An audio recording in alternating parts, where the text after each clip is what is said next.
Olá pessoal, eu sou o pastor Antônio Oliveira e meu canal é Verbo e Vida.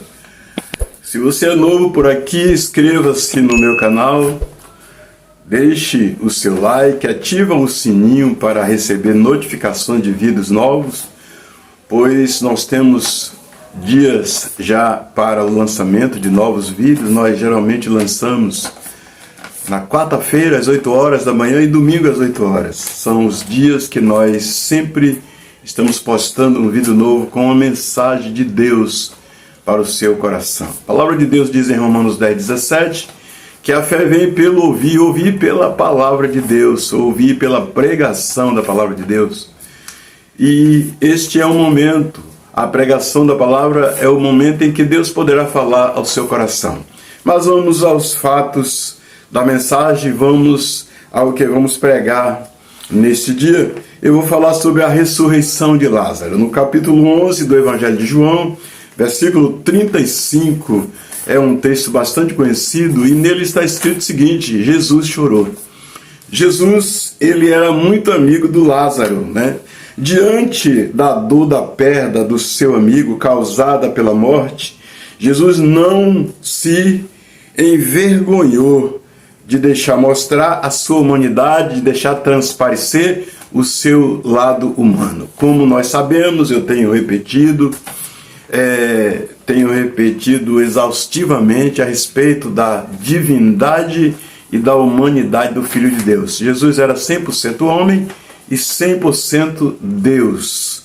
Não temos como distinguir em momentos em que ele agia como homem e em momentos que ele agia como Deus, pois só assim ele pôde apresentar o sacrifício, e um sacrifício insuperável. O único sacrifício aceito por Deus é o que Jesus apresentou na cruz do Calvário, pela redenção da raça humana.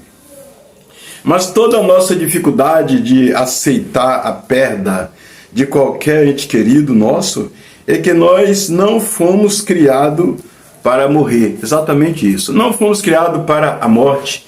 Nós fomos criados para a vida e para viver eternamente. E esse cenário da morte de Lázaro, quando o Lázaro, que era amigo de Jesus, faleceu, foi enviado um mensageiro. Jesus estava distante de onde Lázaro faleceu. Jesus estava distante 4 dias. E Lázaro era era conhecido também como Lázaro de Betânia. E Jesus disse: eu vou ressuscitá-lo. E Jesus se deslocou do lugar de onde ele estava, se dirigindo para o local da morte, pois Lázaro era irmão de Maria, irmão de Marta, mulheres que tinham um relacionamento com o Senhor Jesus, um relacionamento de fé, um relacionamento de confiança, um relacionamento de quem verdadeiramente o tinha como o Messias de Deus, aquele que veio para verdadeiramente libertar Israel, para libertar um povo que tinha uma promessa de que um dia veria o Messias e de que o Messias estaria dentre eles. E Jesus empreendeu marcha para Betânia, para onde Lázaro havia falecido, e durou um período de 4 dias. Quando Jesus chega lá, o desespero era tremendo, muito choro, muitas lágrimas, pois um funeral judaico é sempre um motivo de muitas lágrimas, de muito choro. É tão forte essa solenidade de um funeral para o judeu que existia naquela época carpideiras que eram mulheres profissionais para o choro, ou seja, mulheres cujo trabalho delas era chorar em funerais, era chorar em velório, para que o velório se tornasse mais ainda comovente. Era como que o choro fazia parte do velório, é como que desse um toque a mais, é como que desse um toque de sentimento maior. Isso porque também o judeu ele é muito sentimentalista. E Jesus chegando, Maria se dirige a ele e diz: olha, ele faleceu. Se o Senhor estivesse aqui, ele não teria morrido. E aquele choro todo, e Jesus disse, olha, no capítulo 11, verso 25, Jesus disse o seguinte: aquele que crê em mim, ou seja, eu sou a ressurreição e a vida, e aquele que crê em mim, ainda que esteja morto, viverá. Jesus não estava falando a respeito de uma ressurreição apenas do corpo físico, apenas de um homem que voltasse a viver para morrer novamente. Jesus estava falando a respeito da ressurreição para a vida eterna, a ressurreição para entrar no gozo eterno, que é peculiar, que pertence a todos aqueles que creem em Jesus Cristo, a todos aqueles que o confessam como Senhor e Salvador, a todos aqueles que entregaram a sua vida inteiramente nas suas mãos. Era disso que Jesus estava falando. É como se dissesse, olha, essa separação é uma separação temporária, porque eu sou a ressurreição e a vida, e aquele que crê em mim, ainda que esteja morto, viverá. No Evangelho de João, capítulo 5, verso 25, Jesus ainda diz, a hora vem em que todos aqueles que ouvir a voz do Filho de Deus ressuscitarão para a vida eterna, ressuscitarão para viver eternamente. Então Jesus estava falando da ressurreição para entrar na eternidade, da ressurreição para viver eternamente com Ele, para viver eternamente no céu, para viver eternamente da presença de Deus. Era disso que Jesus estava falando. Mas o desespero era imenso. O choro era muito. As pessoas estavam ali chorando muito, porque Lázaro era muito querido. Ele era amigo de Jesus. Era uma pessoa querida, era uma pessoa amada. Geralmente, todo mundo quando morre, não tem como arrancar lágrimas de pessoas. Mas quando a pessoa é amada, quando a pessoa é querida, é um cenário, é um momento todo diferenciado, todo especial. E a comoção da morte de Lázaro foi muito grande. E chegando lá, Jesus, diante daquele cenário de choro, aquele cenário onde o filtro afetivo das pessoas estava lá em cima, Jesus também se emocionou, deixando transparecer, sem nenhuma vergonha, sem nenhum constrangimento, o seu lado humano, o seu lado daquele homem que era ao mesmo tempo homem, ao mesmo tempo era Deus. E como homem ele poderia muito bem sentir, como homem muito bem ele poderia se colocar em empatia ao sofrimento humano, à dor humana, à tristeza humana, à comoção humana. E aí Jesus perguntou onde o puseram. E eles se dirigiram ao local onde colocaram Lázaro.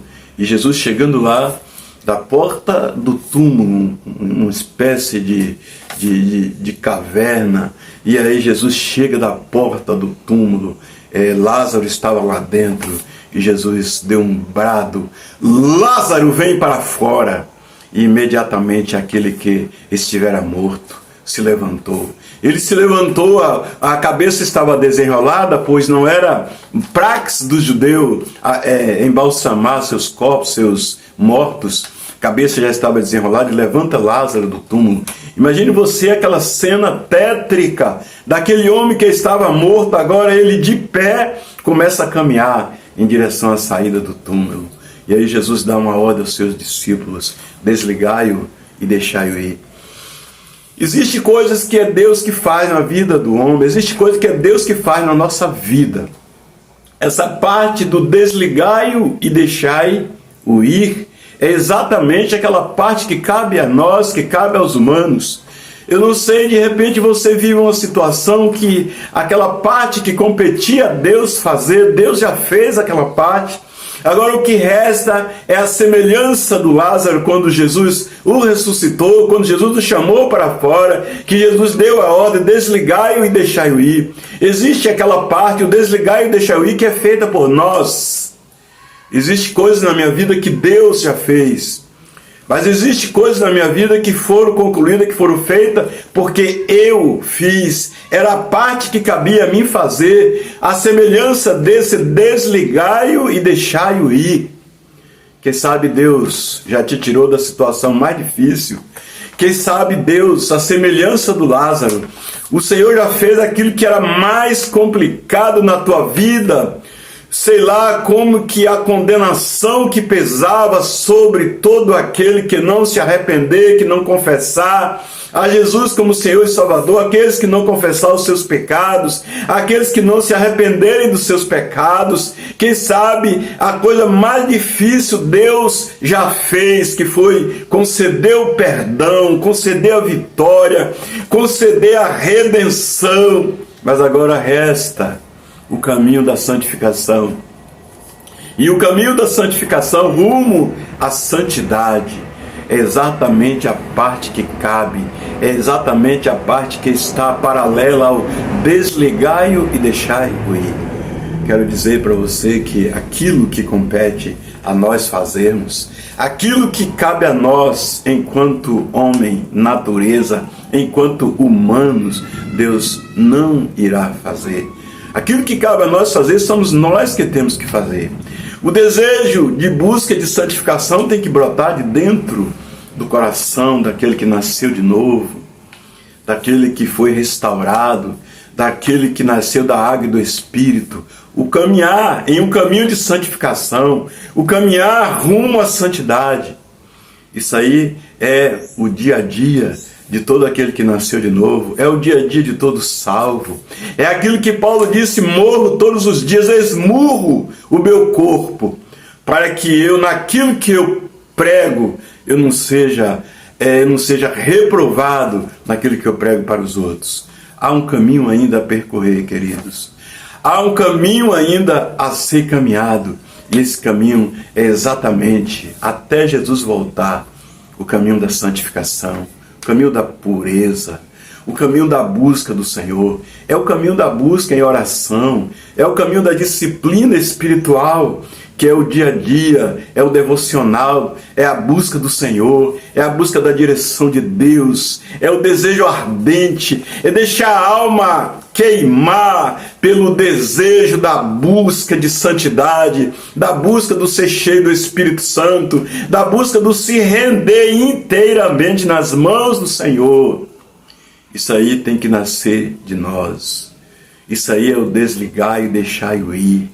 Há uma necessidade. Aquele que desliga, ministra a palavra. A palavra de Deus, ela é ministrada nos templos, nas praças, nos grupos caseiros, nas reuniões familiares, nas células. Não importa o nome que seja dado, contudo que a finalidade seja levar o homem à busca, a despertar nele o desejo de perfeição. Como disse Paulo, nós somos chamados para apresentar homens perfeitos a Cristo. Não apenas números. Quem se preocupa muito com números são os matemáticos, são os contadores. Nós não fomos chamados para trabalhar com números.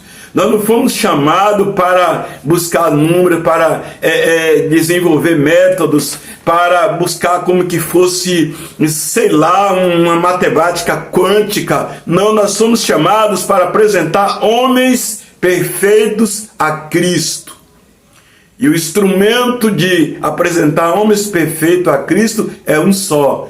João 17, Jesus disse: santifica-os na verdade.